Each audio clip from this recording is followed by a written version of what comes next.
Kebanyakan nyata lo cứ tập bia đi ra đàn hình lúc đó con vì lúc tới chết tôi đâu từ bao nhiêu thế này chuyện này tao kia thấy tế tôi đâu tới thế này cả chỉ từ lần đâu nhớ từ lần tôi khó khăn cho nên hôm nào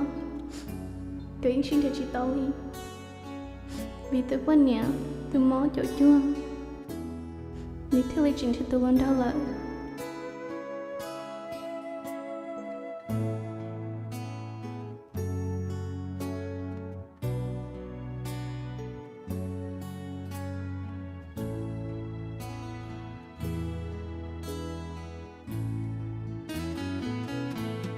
Nia cái nia, thế tụi nó đâu?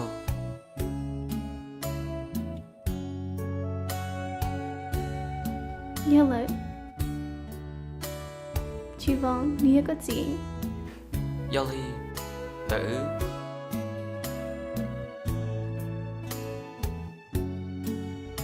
hình thôi cho lo chị ta bảo được thế lý chị ta cái chết xéo gì xe? Chắc chắn mà,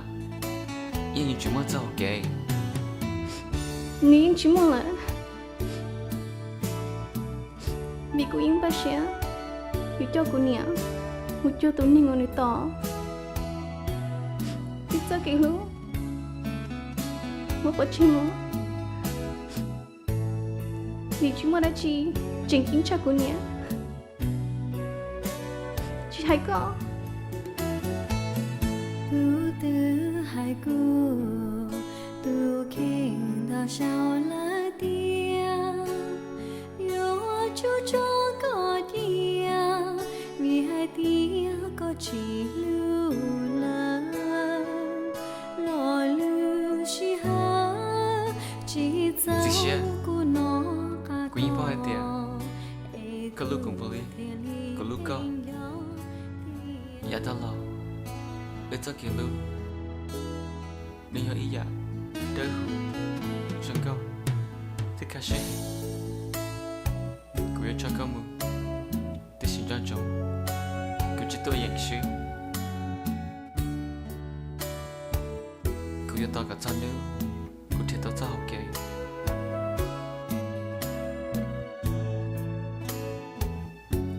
Cô và hai tia, thằng luôn đã lọt sao.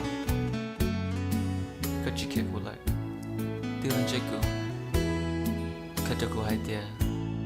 khó nơi khó có sản tao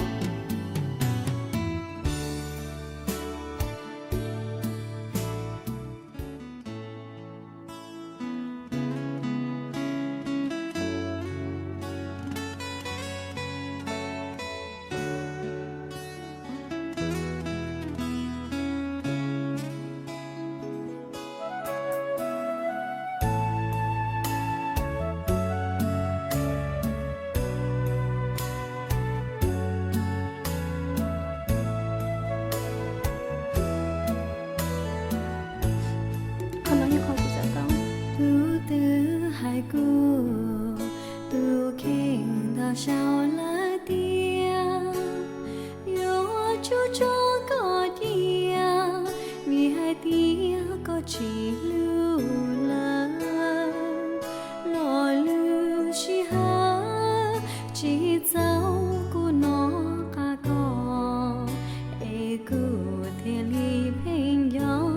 tiền gió có cho niên nó cứ hai cho cô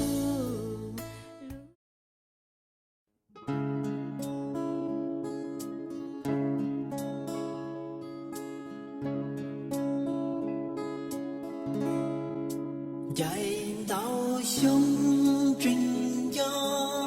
gió gió cái gì lưu ya ta hao lo She drew name bao nó lo câu chuyện nhớ tư nhàn rồi she chỉ lo cha nô nó nữ gió gió mong đã chỉ ư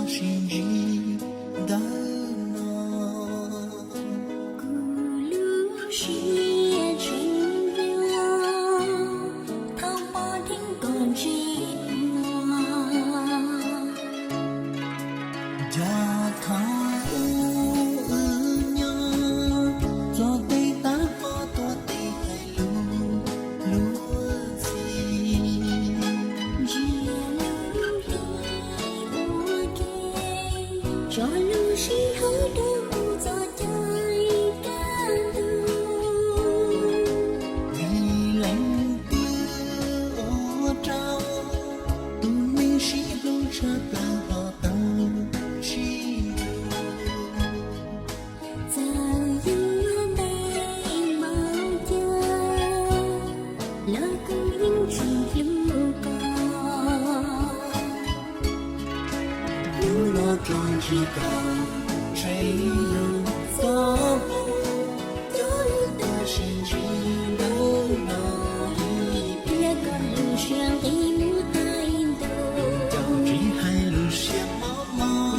như lon ta chỉ tới tu phía có bao tiền tu chia chỉ yêu chỉ một phút cho ta con lúc chia rong đi càng ngồi có sao một cái gì chờ cha uống ngầm có tiền đời ta sống trên nhau gió khi sự vui là ta thao lo chỉ trú đây bao non lo cùng tranh giá có nhà đua xin chỉ lo Tuhan đứng đó tiếng nhau dù bóng đã chỉ họ xin chỉ cô lưu xe tranh nhau thao bỏ những cỏ cây gió cây chỉ lưu chỉ cho mù tay